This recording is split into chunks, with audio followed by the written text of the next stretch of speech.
2022, and I'm delighted to introduce you once again to our lead commentator today. It's Ben Donnell. Ben. Thank you very much to Colin Wiltshire, who will of course be with me throughout what promises to be an afternoon like no other in Duxford Air Show terms, because not only of the unique array of aircraft assembled in our flying programme, but also the underlying additional commemoration that we have this weekend to honour. And just down 80 years ago this year, that and much more to be recalled during our display. But on the roll now, the NHS Spitfire, the PR-11.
Duxford is Big 17.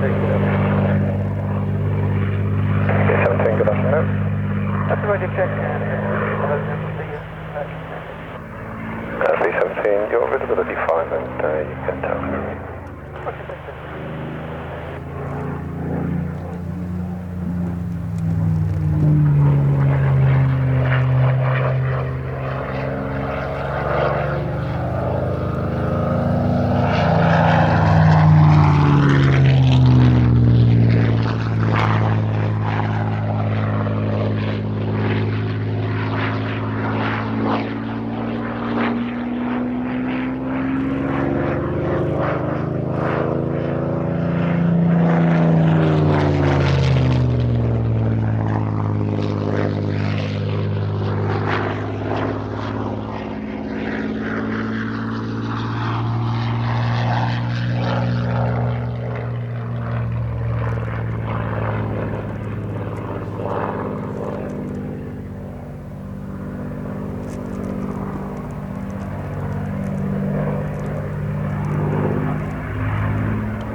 beautiful example of the Spitfire as well. The very elegant, very high speed, unarmed photographic reconnaissance PR11 version. Resplendent in the famous wartime PR blue livery.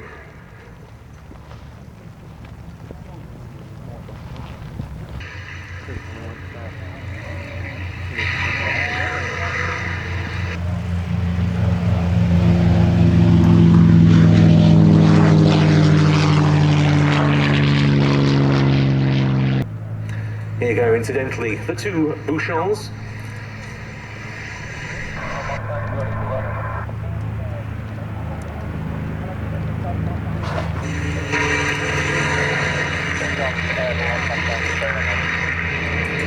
The Lysander Mustang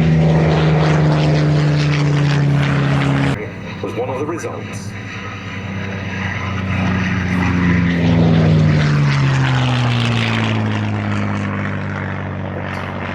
Making moments in aviation history as we can now see it. The idea of making Merlin and Mustang happened here at Duxford.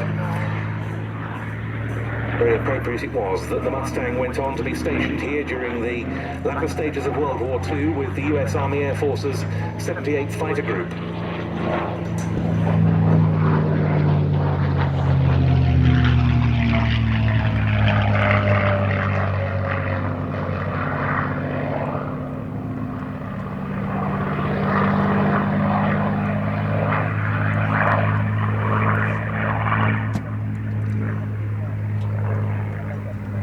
The first Merlin Mustang took to the air before the end of 1942. The rightness of the combination of aircraft and engine was rapidly proved, and very soon it was ordered into production, albeit with all production Merlin Mustangs fitted with Merlins made not by Rolls-Royce, but by the American automobile manufacturer Packard.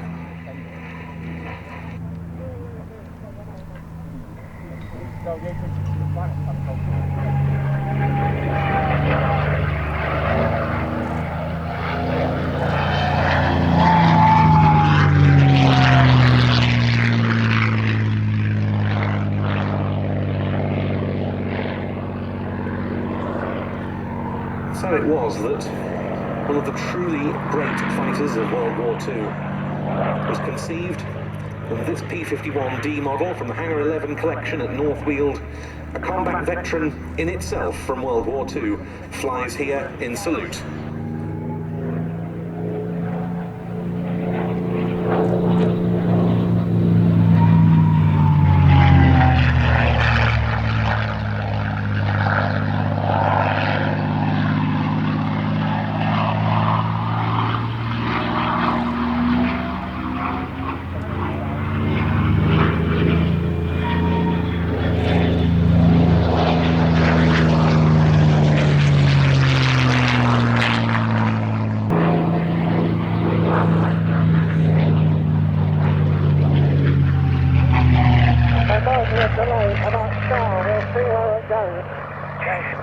Okay, let's come back to cruise power and back to display.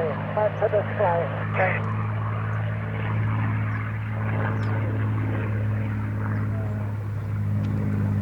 Buchon check-in.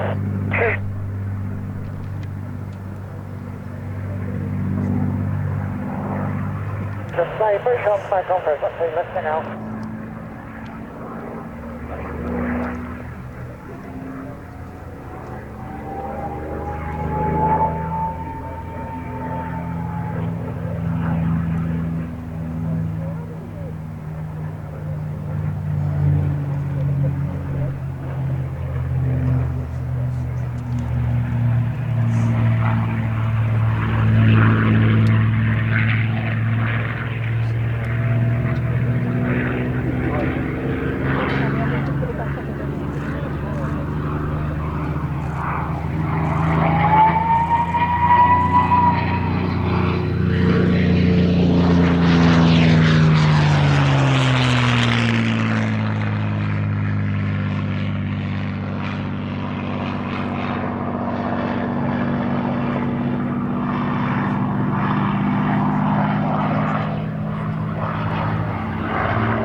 lining up to hard.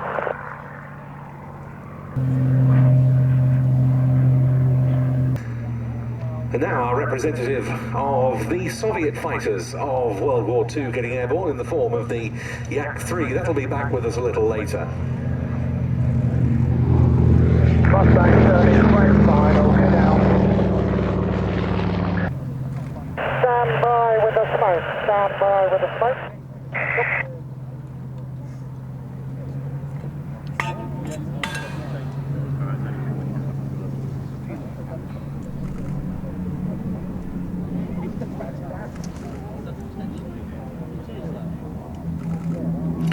And there with a lovely demonstration of the classic curved fighter-style approach, forward visibility at a premium, in looking out for the enemy, and here they are apparently already having been attacked and trailing smoke. The two Hispano HA-1112 Buchons. Smoke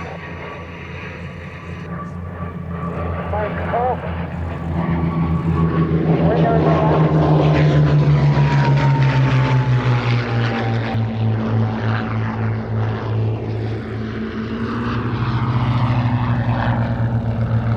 Smoke off. Turning left and then over right. It was quite a saga that led to the BF-109 being equipped with a Rolls-Royce Merlin engine, an ironic combination. The Spanish connection with the 109 itself went back to the Spanish Civil War and the Legion Condor, Germans operating with Franco's nationalist forces. They began using the aircraft as early as mid-1937, when the conflict... Smoke off. Holding left.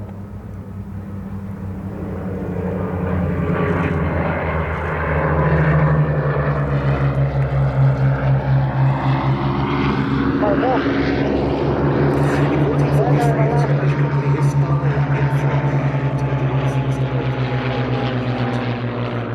was to construct 200 of them for the Spanish Air Force, and 25 fuselages were supplied as patents, but their Daimler-Benz DB605 engines never actually arrived because German needs for those power plants were so acute. So the Spaniards began a search for alternative power. They hit initially on a French Hispano Suiza engine, and thus equipped, the aircraft first flew on the 2nd of March 1945, but it suffered all sorts of problems, especially overheating.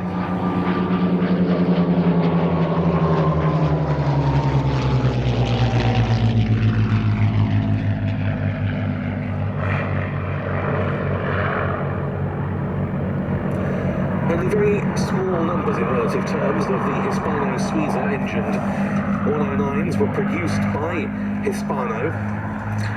And so it was that the idea came about of using the trusty Rolls-Royce Merlin. It solved two problems for different Spanish manufacturers. It was ordered to power the license-built Casa 2-111 version of the Heinkel HE-111 bomber, and then to power the Hispano BF-109s. Smoke off. Wing over right, and then it will be the last pass. Push on, The and descent to the last pass. first example fitted with the Merlin flew on the penultimate day of 1954, and development ended up with this, the HA-1112 M1L model that was used as a fighter and as a ground attack aircraft by the post-war Spanish Air Force. They carried on flying them well into the 1960s. Upon retirement, they weren't left languishing for long, because in 1968, the aircraft took a starring role in the film Battle of Britain, so much of which was shot out of Duxford. Turning off.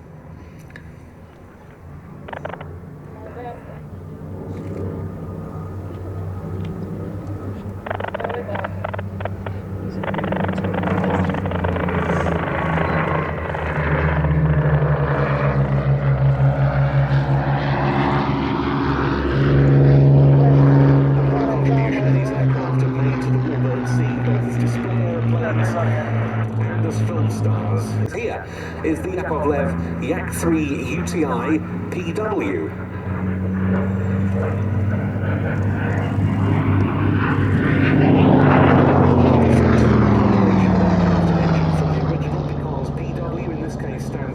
Whitney, and it's the dependable Pratt & Whitney R1830 radial of 1200 horsepower that equips this aeroplane, and it represents one of the prime Soviet fighters of the Second World War.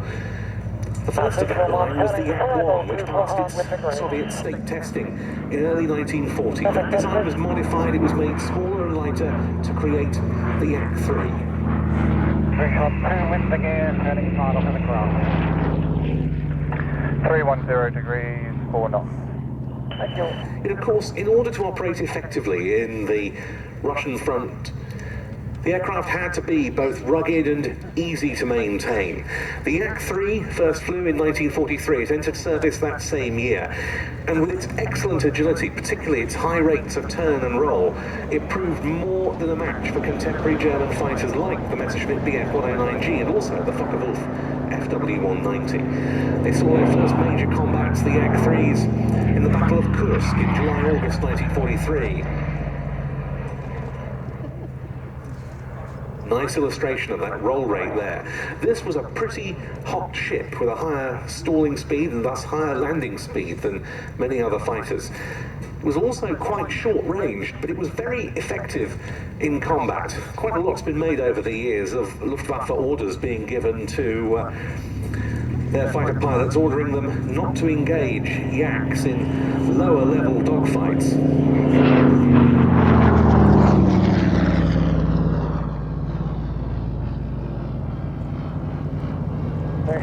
The Yak-9 for those duties, but it was a very effective point defense fighter. It was fast and agile at low level. Large-scale deliveries really began in the summer of 1944.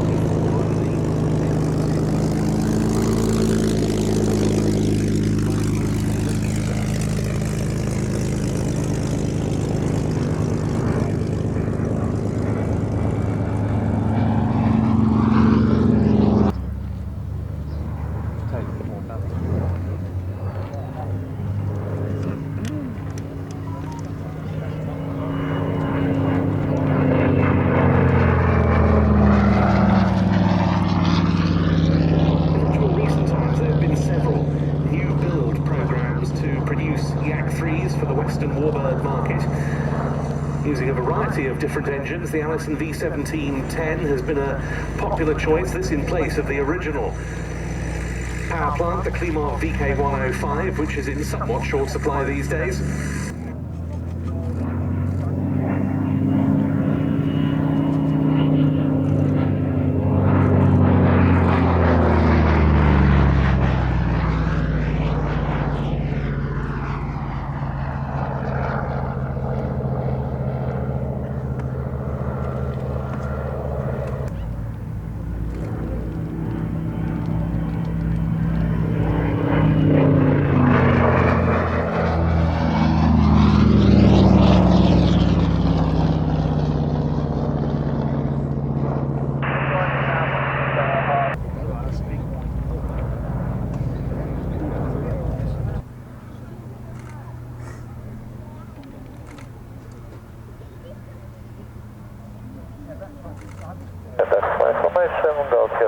Thus completing his sequence, Bob Davey with the Yakovlev Yak-3 UTI PW. Uniform November Roger, Duxford 24, left-hand QFE 1011. 1011 to 4 and changing platform by 135.705. Perfect.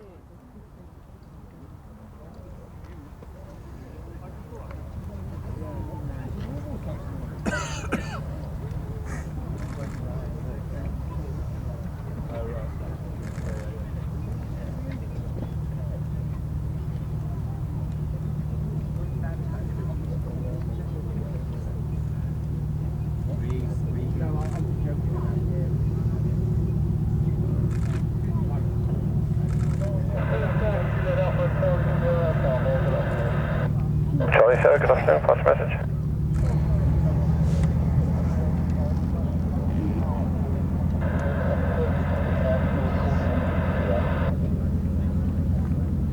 Charlie Sierra, Roger, Duxford using 24, left-hand QNH 1015, QFE 1011.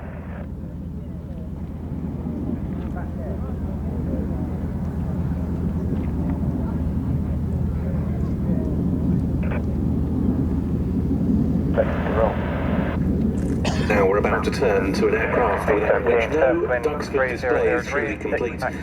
The longest serving airworthy resident of this airfield, stationed here since 1975 when it first arrived on the UK display circuit. It's been a fixture ever since, and here it is on the roll, the Boeing B-17G Flying Fortress.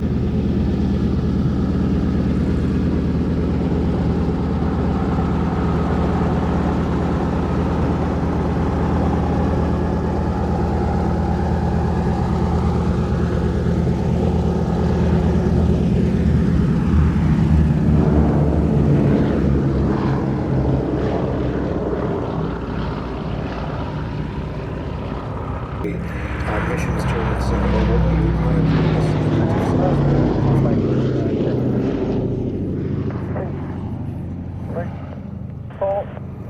All out of there.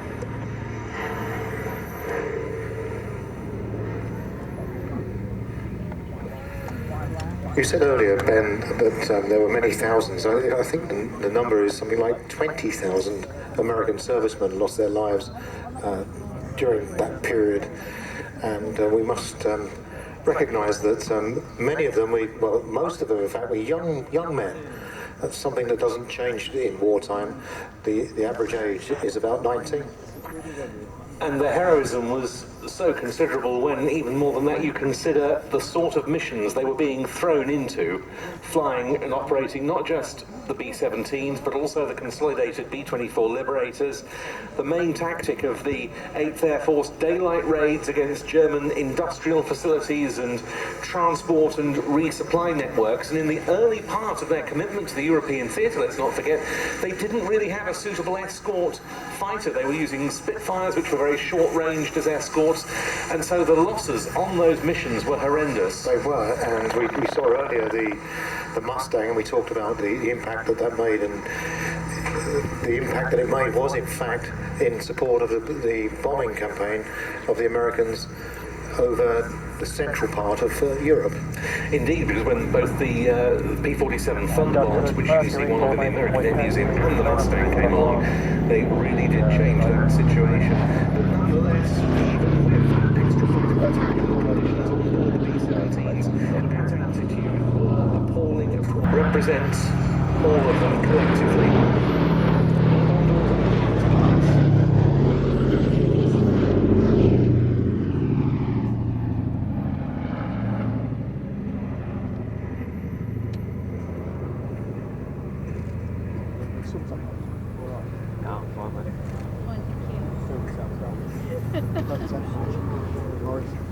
No, it's no good to me. It works.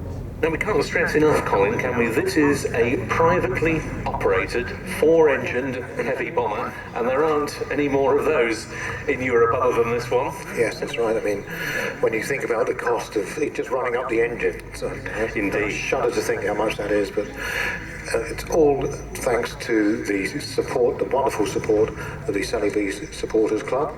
And if you want to join up, you can today. You'll find their marquee where you can go and talk to the guys of the Sally B Supporters Club. It's right where Sally B will be parked up later on this afternoon. And of course, down to the aircraft operator, Ellie Sallingbow, her involvement with the aeroplane stretching right back to 1975.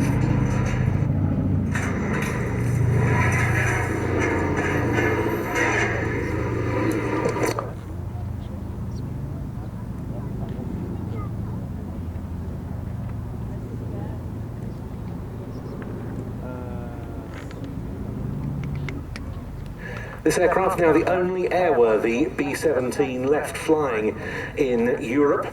It has many TV and film credits to its name, and so your support by either taking a tour of the aircraft once it's back on the ground, or by buying an annual membership to the Sally B Supporters Club would be exceptionally welcome.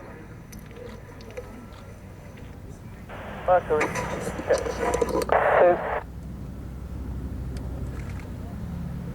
This aircraft, one of the most potent memorials one can think of to the efforts of the US Army Air Forces between 1942 and 1945. 313 last pass.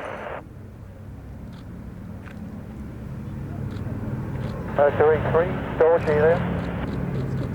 Hey, I'm here. Mercury 4 left.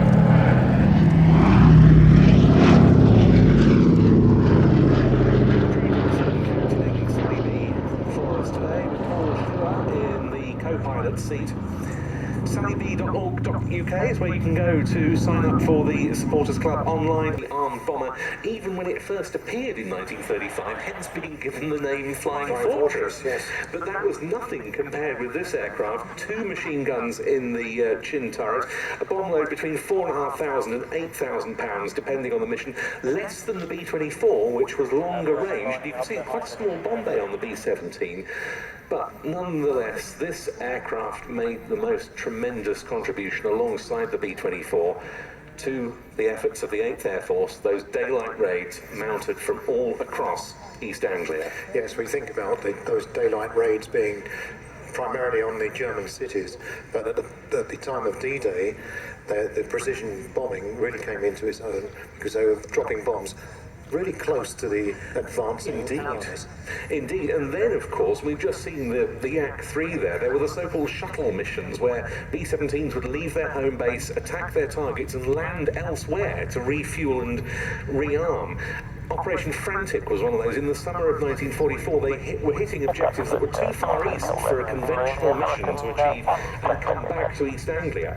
Places such as Hungary and the further eastern reaches of Germany, so the B-17s actually would land at airfields in the Soviet Union, refuel, and then hopefully make it home.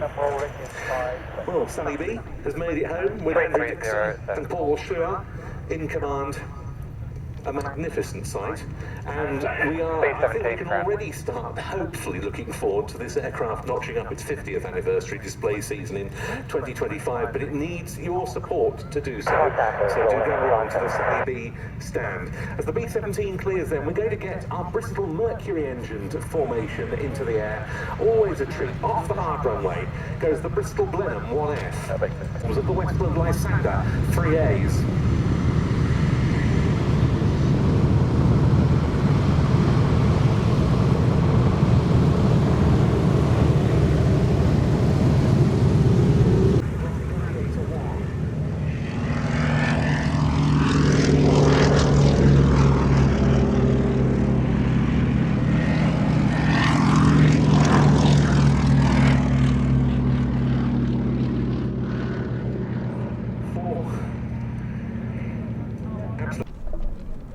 Now look out to the motorway end to the left. Here comes the Mercury formation of the Blenheim, the 2 Lysanders and the Gladiator.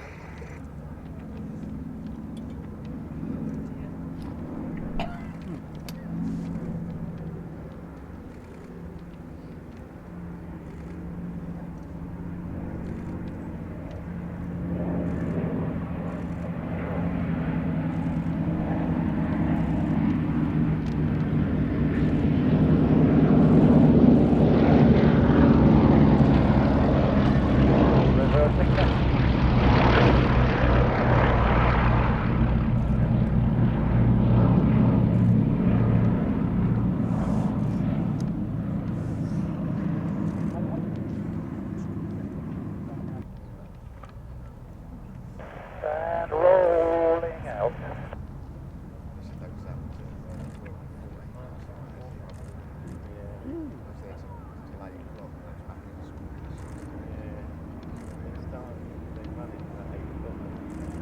Rolling right.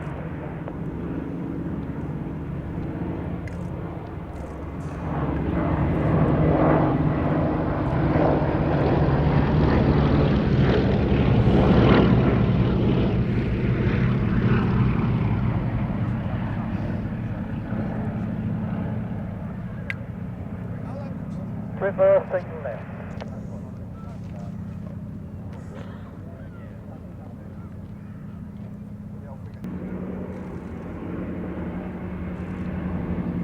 Gladiator, brake, go, let it going right. Gladiator's clear, stop.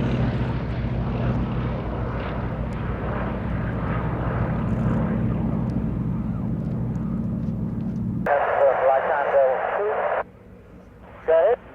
Sorry, Lysander 1, on the way down then.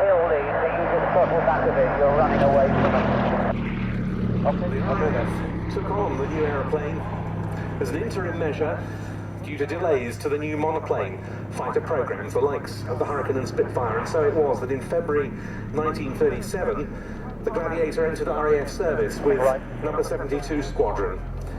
That it was already out of date would become all too apparent in the early stages of World War II.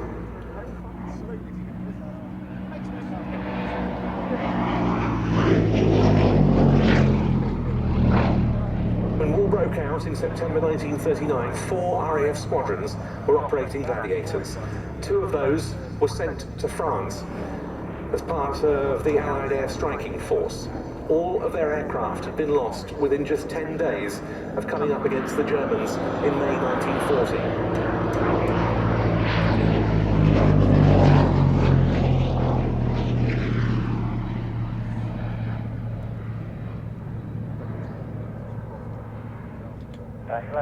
Gladiator, if you could make this seem to be your last pass. Yep, last pass now, last pass, Gladiator. When Gladiators of both number 263 Squadron Royal Air Force and the Norwegian Air Arm were involved in attempts to defend Norway against a German invasion. 263's aircraft arrived there on HMS Glorious in April. They were evacuated after a few days with unserviceabilities. They returned in May 1940 to claim 26 Luftwaffe kills.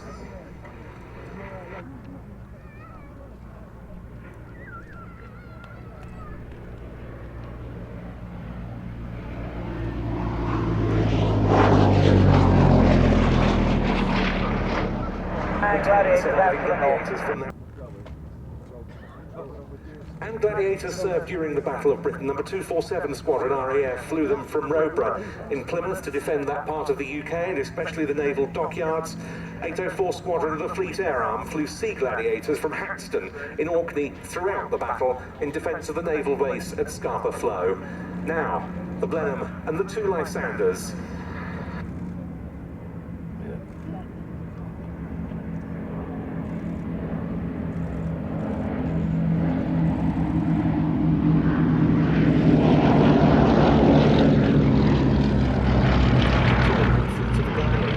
The last production Mark I example built in 1937.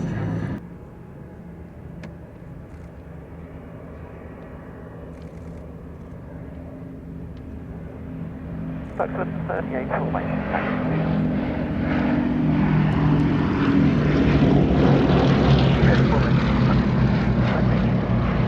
Give you an idea of the sort of environment. QFE 1011, QNH 1016. Go.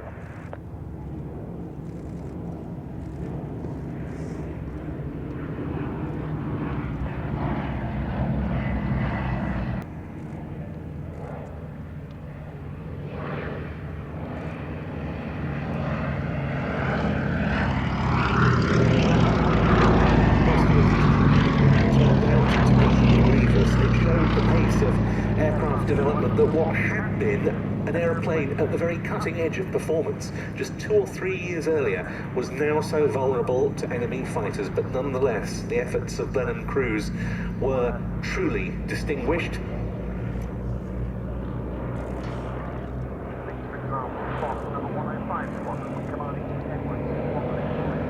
Gallantry during the long raid on the German forces.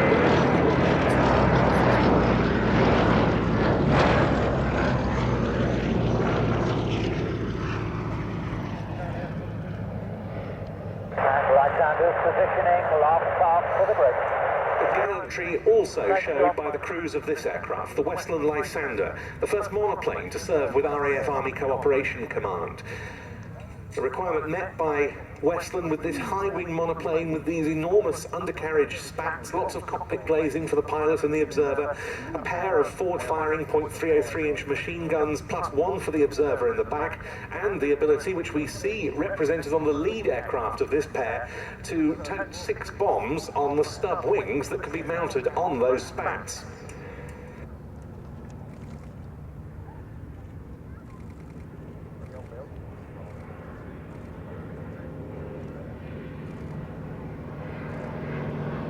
Okay, Blenheim visual with the Lysanders running in western. Artillery spotting and reconnaissance. More of the G111 bomber that November. But during the Battle of France, the Zoe to set Europe ablaze, and the French resistance certainly obliged, and deliver arms, as you described a moment ago, in aircraft such as this, and the delivery of operatives, spy operatives, by actually landing in France in the dark. Quite a feat of navigation when you think about the times, and also a feat of trust, because the signals that they received from the ground changed on a daily basis, and sometimes those forces on the ground were compromised by the Germans, and they would land and get captured almost straight away by the German army. So bravery beyond count, really, and amazing feats of navigation.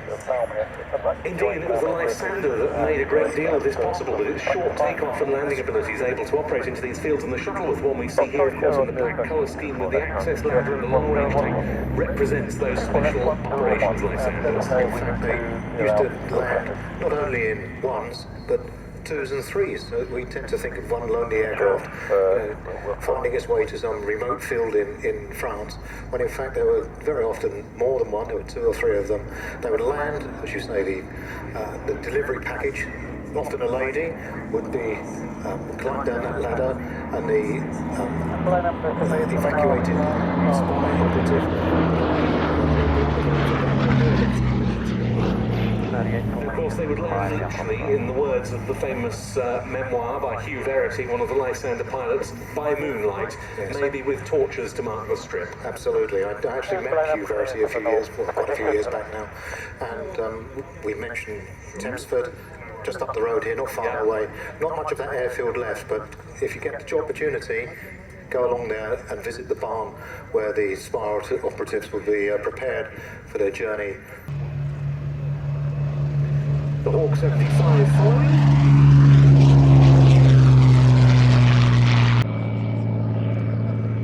Then the Wildcat.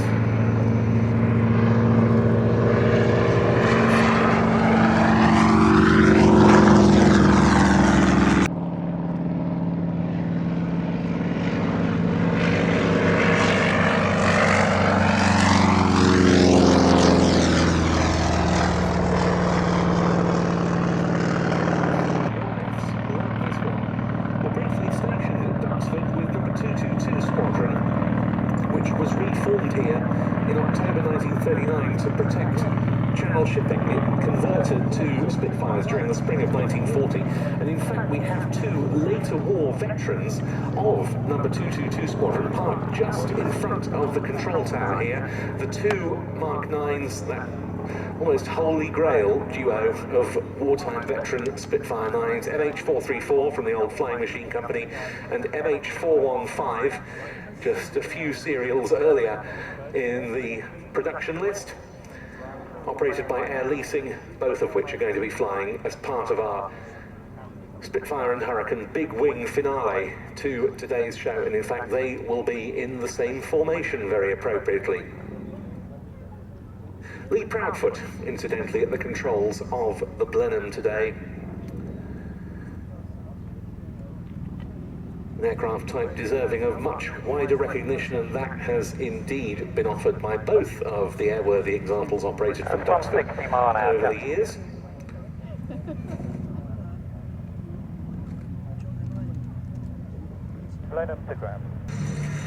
Look out to the left. Running in the 1938 formation, Spitfire 1A, Hawk 75, FM2 Wildcat, and Hurricane 1.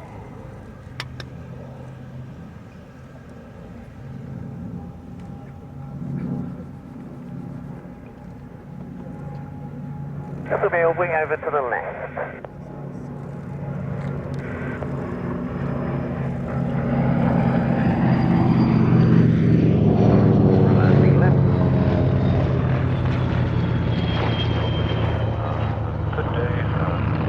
Behind helicopter formation and request startup twice, POB 4 in MI-17 and 3 in MI-24. Hispano time, very good afternoon to you also. Your start when ready, the outside air temperature is +19 degrees and we're using runway 24 the left hand circuit, QFE 1011.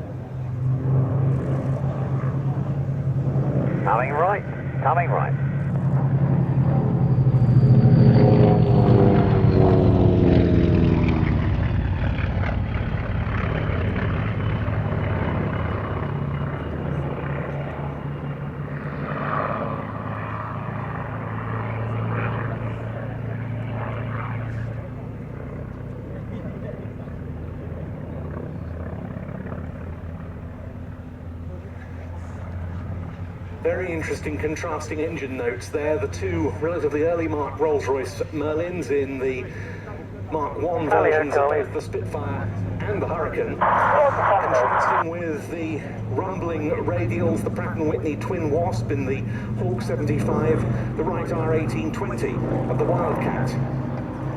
They remain on the wings of the Spitfire. Reversing left. Reversing left.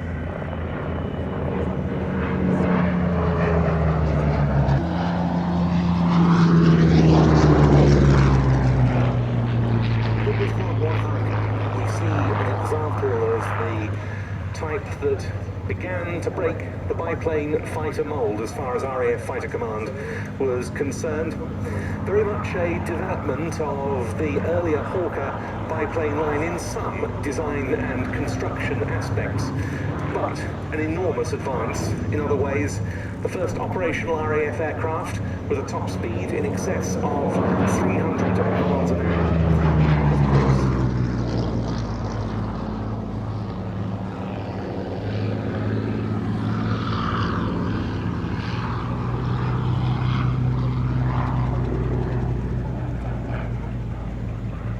The Sydney Cam was intended from the outset to use Rolls-Royce's new PV12 engine, which was to become We'll be running in from the western end, to London at an average speed in excess of 400 miles an hour. There was 3 in 56 squadrons to during 1948.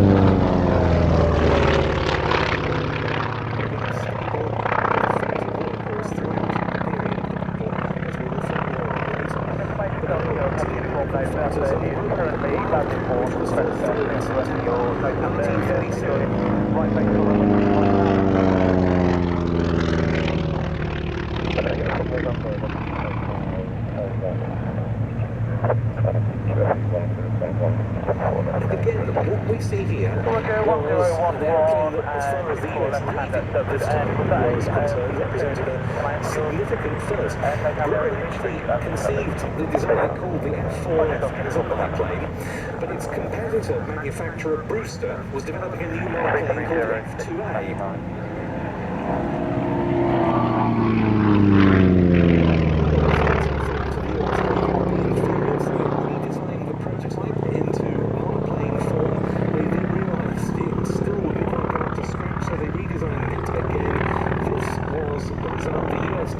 Placed a production order for the F4F3 model, and the deal was struck around the same time with the French government.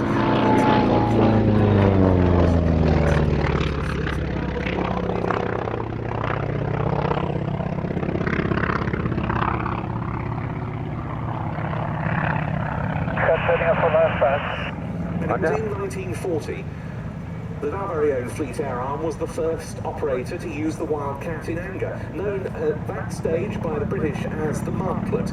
They were in fact the only American-built aircraft to see combat on the Wildcat running in from officially. And these being the Mark 804 Squadron.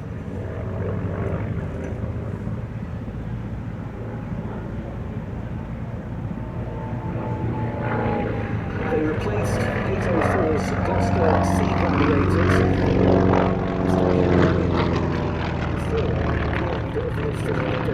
period of the Battle of Britain in October 1940. As the Wildcat clears the remaining 2 aircraft run in,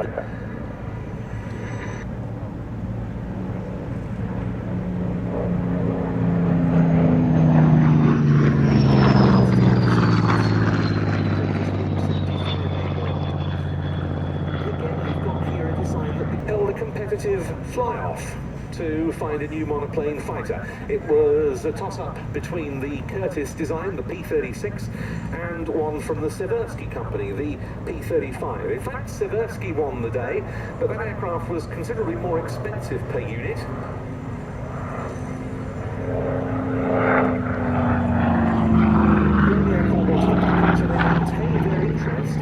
Curtiss Model 75 and the P-36 was ordered into production. It was very soon obsolete in the service with the Americans, and Curtiss already had the P-40 family under development. A few P-36s stationed in Hawaii and based at Pearl Harbor saw the type's only combat in American service on the day of the final on December 1941, and they shot down a pair of Mitsubishi Zeros of the Imperial Japanese Navy. 73207 Max. But it was very successful on the export market, and that's really why we see it in this formation, because come the start of World War II,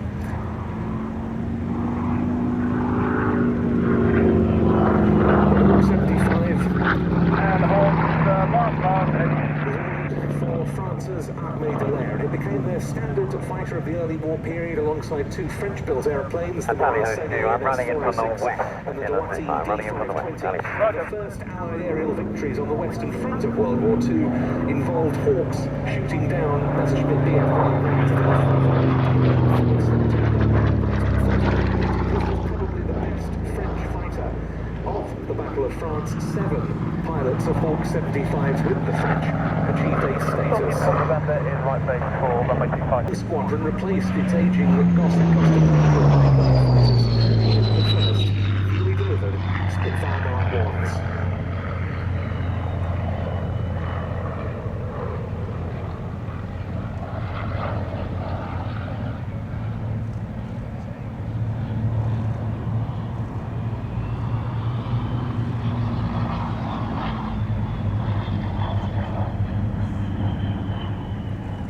The sort of advancement in the state of the fighter art that we've been talking about in this 1938 formation sequence is typified by number 19 Squadron's transition from the Gauntlet to the Spitfire, which occurred here. Gordon Sinclair was a pre-war pilot with number 19 Squadron. He started out in 1937 on the Gauntlet. He went on to claim 5 kills with 19 during the Dunkirk evacuation and the Battle of Britain, being awarded the Distinguished Flying Cross. He was one of its very first Spitfire pilots. Talking some years ago to a IWM researcher, he described his first experiences of the Spitfire when they were delivered to number 19 Squadron here from August 1938. A total change. Apart from anything else, it was 100 miles an hour change.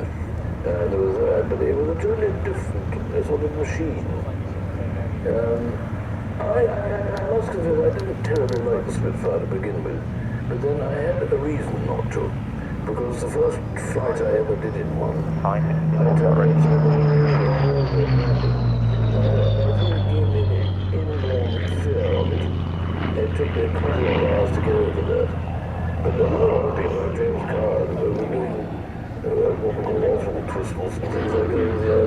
The first flight, it took me back to water. But it was a wonderful airplane. There was no question about it. It looked right. But tactically, from the point of view of fighting, we didn't know any difference because we didn't know how to fight in a gauntlet. 3309 Max 11. And indeed, the change in fighter tactics during this period to take best advantage of new monoplane fighters like the Spitfire was considerable as well, certainly in the RAF. Sergeant, later Wing Commander George Unwin was another of number 19 Squadron's first Spitfire pilots. By the end of 1940, he'd shot down 14 enemy aircraft, and he was awarded the Distinguished Flying Medal and Bar. He, a few years ago, outlined how that tactical development took place. For 3 years, you know. Well, 24 of them arrived on that date, 9 more followed the next day, the 13th of July. They were equipped with Hawker Hurricanes, and the complement of Czechoslovaks stationed at Duxford grew as the summer of 1940 went on.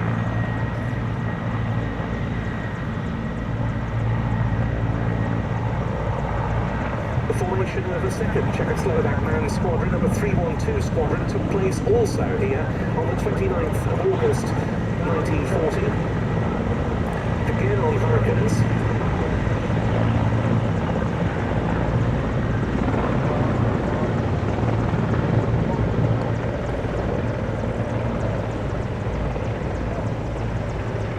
While the tenure of one of those squadrons at Duxford was to be relatively brief, the other would linger rather longer.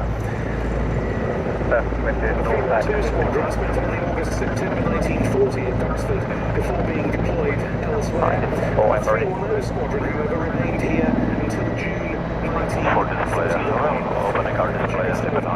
Pilots will of course be here with different units, but those two Czechoslovak fighter squadrons were the only ones to be permanently stationed at Duxford for any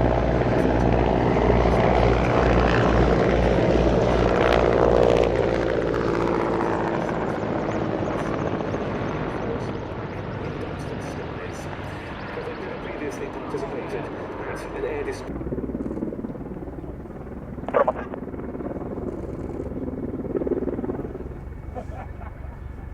Točíme. Teď.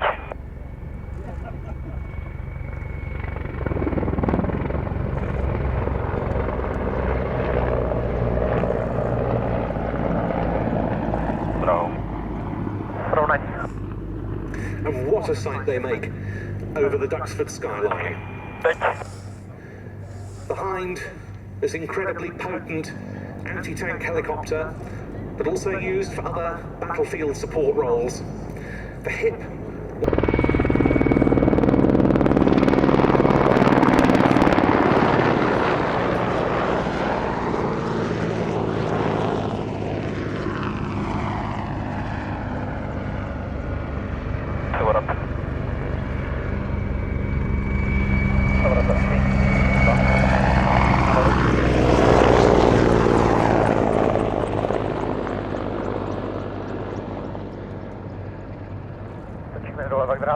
There's the HIP manoeuvring up at the left-hand end of the airfield. The Mill My-8 helicopter was built to the tune of more than 17,000 examples and counting, the largest and longest production run of any helicopter in history, used extensively across the Soviet Union and throughout the Soviet sphere of influence.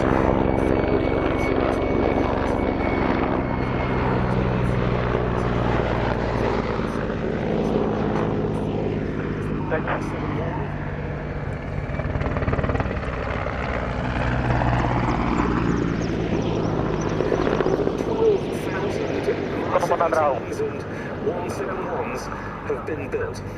An incredibly versatile machine, very useful in hot and high climates and in Arctic conditions equally. Running on the flight line requesting taxi for the whole fleet. This version with a redesigned nose and rear ramp compared with earlier ones. Earlier versions of the HIP had clamshell rear doors. The rear ramp, a much more practical arrangement. We'll see that deployed later in the display. Czechoslovakia flew both My-8s and My-17s. The modern Czech Air Force now operates My-171s that were built new by the Ulan-Ude factory, first ordered in 2005, and the initial examples have been much upgraded by the Lom Praha facility in the Czech Republic to bring them up to standards for international operations. The fleet is now a mixture of configurations. It's the My-171 on the left as they come in head-on towards us. It's able to carry 24 fully equipped troops and at the fuselage loads of up to 3,000 kilos.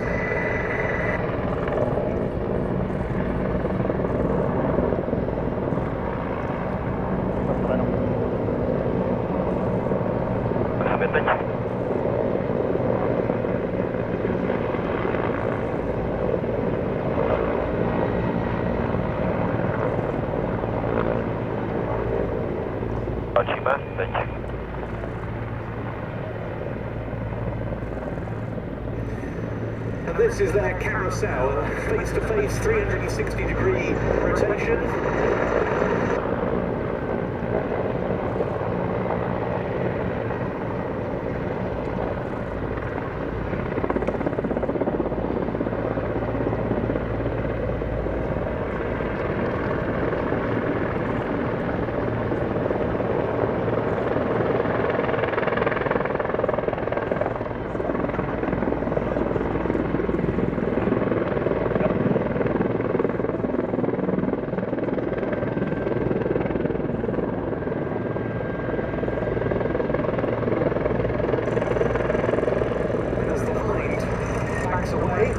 Whatever it sounds. The boat comes to a hover at display centre.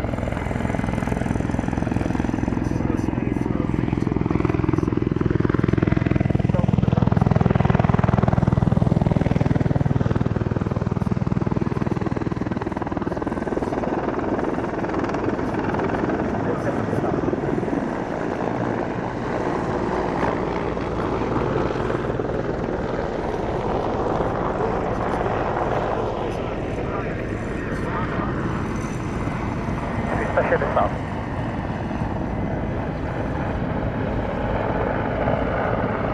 machine guns in the door of the 9171, which has also got a good deal of armour plating for the cockpit and the cabin.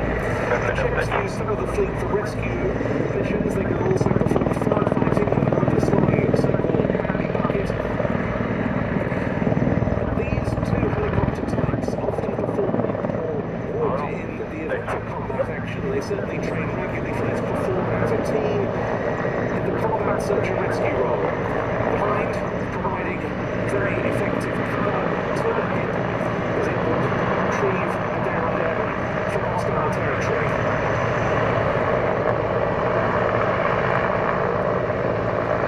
Flying now to around 150 metres.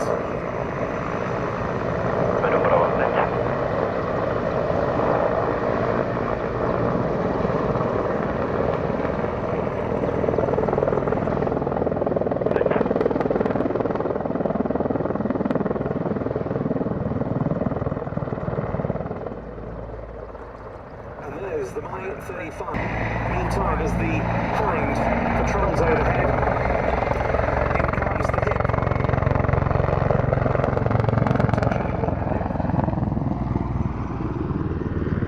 Saw its combat debut in Ethiopia in its war of 1977 to 78 with Somalia. But where it really won its spurs first was during the Soviet invasion of Afghanistan in 1979 to 80. It was very successful there.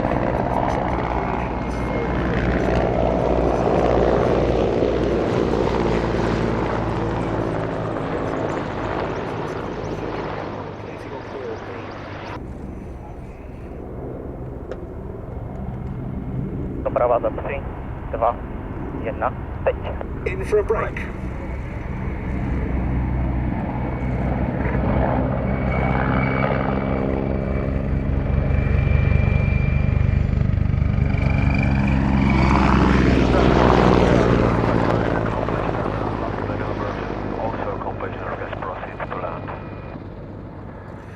We'll talk later. Time display is definitely 35078. Because this is a very significant appearance in the UK as far as that helicopter is concerned with regard to its remaining service. The HIP destined to continue with the Czech Air Force for some time yet. The plan is to keep them operational until around the year 2035. A new upgrade deal was signed as recently as December 2020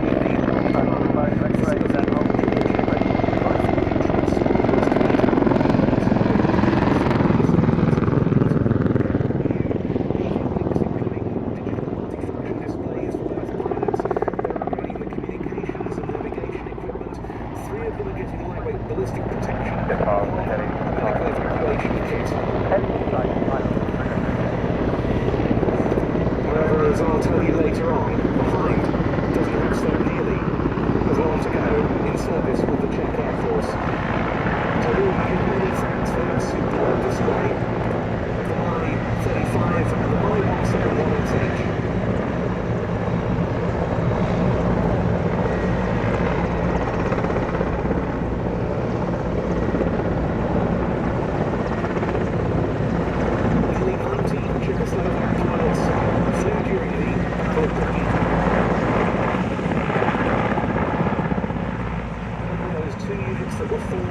Duxford during the summer of 1940. Numbers 310 and 312 squadrons were dedicated Czechoslovak manned units, albeit also with senior RAF officers attached. The first two units of the US Army Air Forces to be equipped with Spitfires were the 31st and 52nd Fighter Brigade.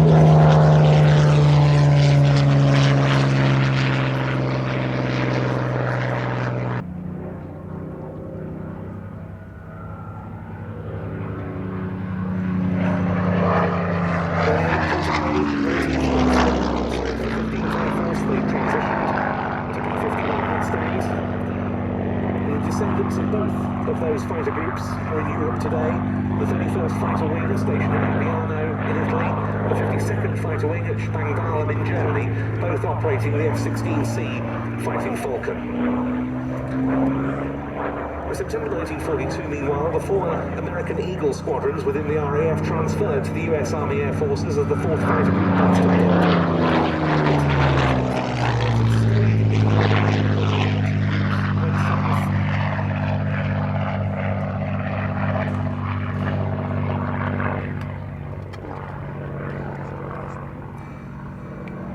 It didn't spend long on the Spitfire, however. They transitioned to the P-47 Thunderbolt in March 1943.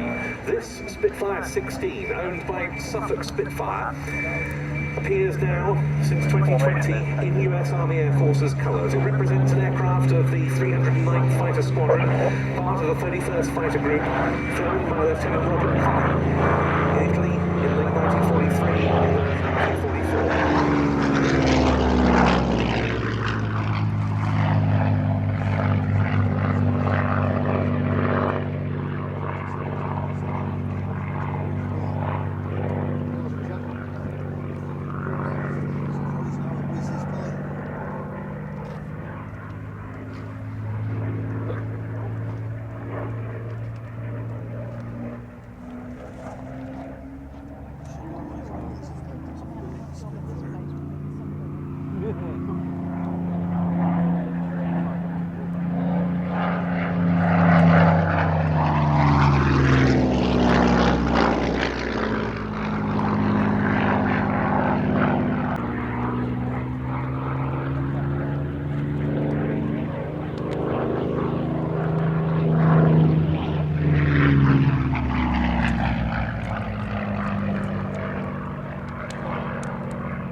Recall the display. Okay. I'll just wait for my line up.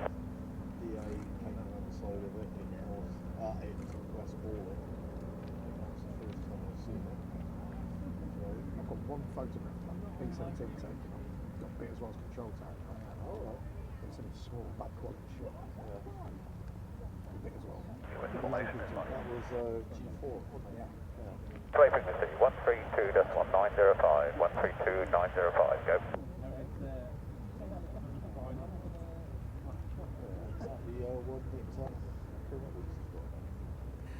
And there, the owner of that Spitfire, George Hay, Landing on relatively recently fledged display pilot on the show scene, learning his craft and putting on a very nice show in that beautiful marked Spitfire 16. Well, he's now going to clear across the airfield. 9. ready to leave the stage clear for one of our favourite big display teams here at IWM Duxford.